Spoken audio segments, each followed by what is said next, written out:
and gentlemen, good morning. Thank you for giving me this opportunity to deliver a speech regarding the topic or the theme, Peace is the key to sustainable development. This topic is very important because we use the theme peace.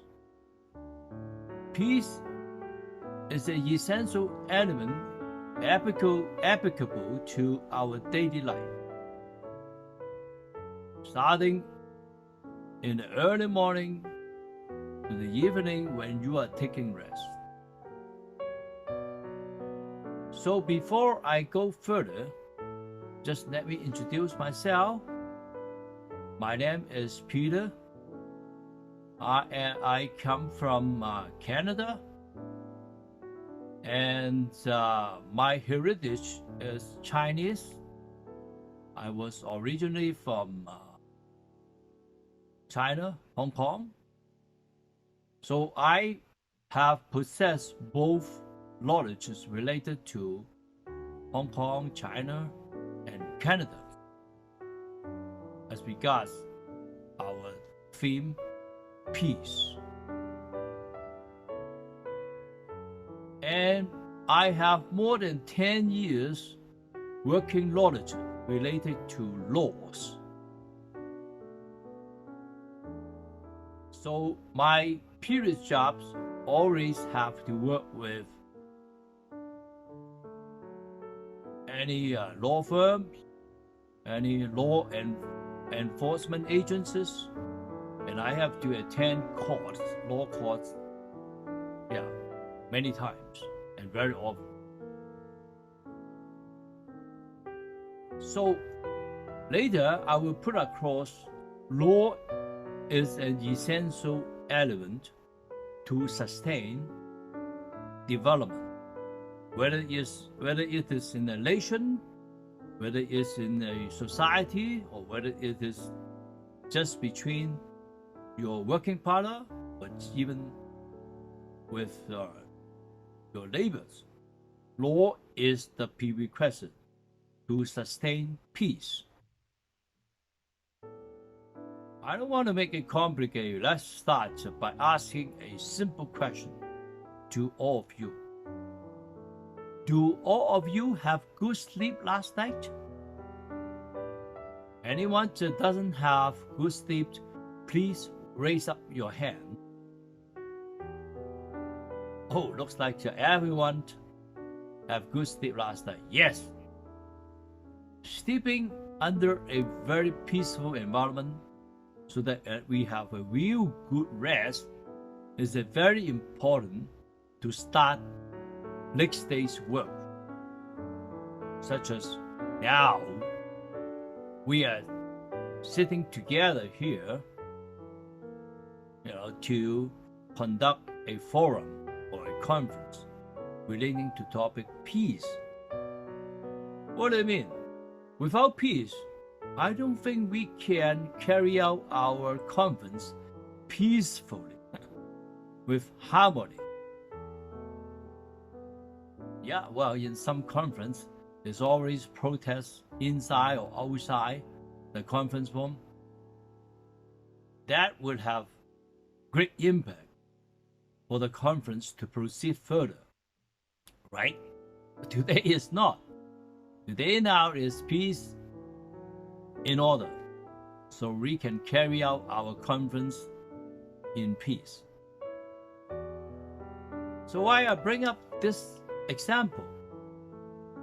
Yeah, this is already an example to relate our theme, peace. Without peace, nothing can be done, including our conference today. Without peace, we cannot do anything. So before I go more complicated or go further about the importance of peace, I would like to put across something. peace is important not just for a nation. Peace is important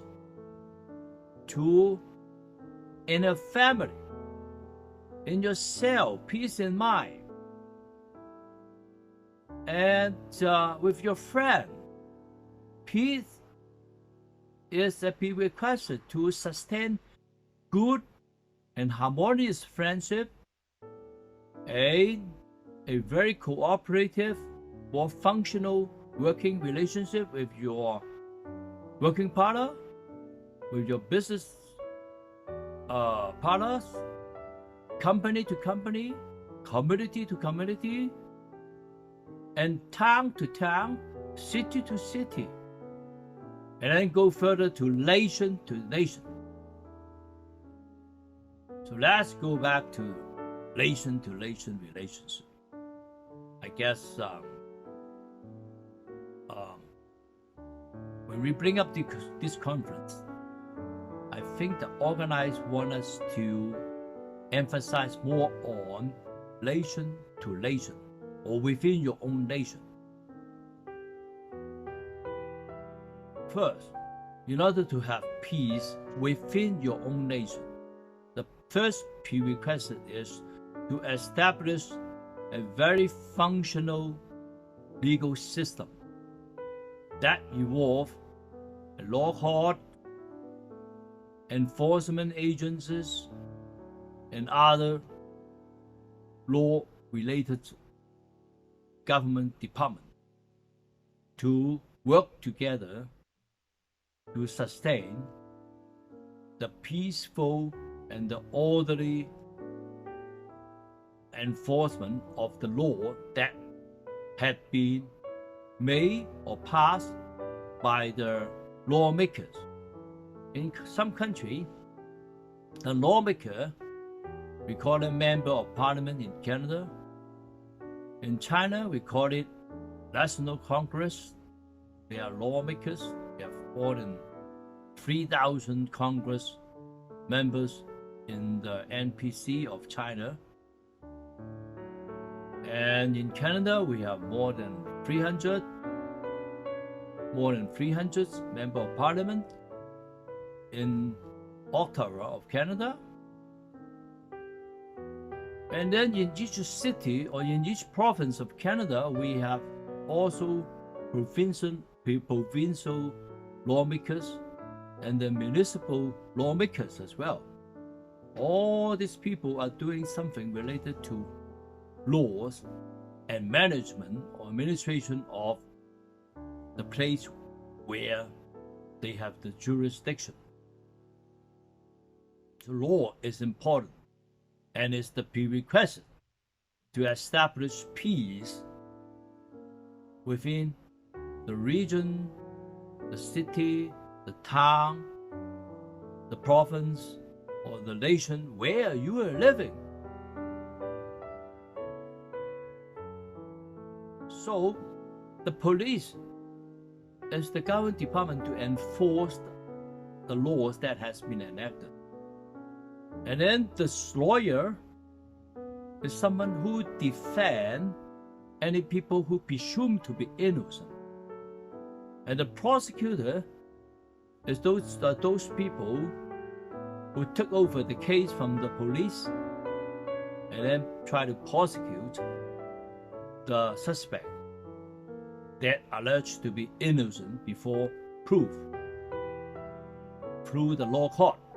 And then the judge are the people who preside the trial between the prosecution and the defense side, so that they make a verdict to decide whether the suspect or the defendant, whether they are innocent or guilty. So then once they're convicted, they're going to send to prison or appropriate punishment. And if they are finally proved innocent, they are acquitted and released from the law court in due course. So this is a new legal system. So in the whole world, internationally, we have the United Nations. There are about 193 members of the United Nations. They work together to maintain the peace globally, to reduce the possibility of conflict. Of course, under certain circumstances, United Nations cannot stop every single conflict in certain parts of the world, such as now in Eastern Europe, the war between Ukraine and Russia. The United Nations cannot stop. The reason behind is very complicated. Each side, they have their own say. So I'm not going to elaborate why there is conflict. But one simple thing I can put across is both sides do not yield to each other. So they could not settle. And because one member, have the veto say in the United Nations, that's why you cannot stop the war between a permanent Security Council member and a non-Security Council member. Because one country, like such as Russia, they have the veto say. Even though the whole United Nations vote no to such wars, but the Russia could veto and proceed its own action. That's why there's now a war. One side supported by many NATO members, another side supported by their own allies as well. So now the war is going on for more than nearly 8 months already without stop. And you can see the consequence of this conflict. No one is actually 100% winner. Both sides, lots of soldiers, civilians got killed. And many economic development have been stopped. And great impact to their people, both sides. Could be one side more serious, one side less serious. So conflict is no good. Remember, in our daily life or in national matter, think before a conflict arises. If a conflict arises, think before you use physical strength to solve the problem. If you always resolve physical strength, like fighting, military actions to resolve problems, then you or your nation will always lose.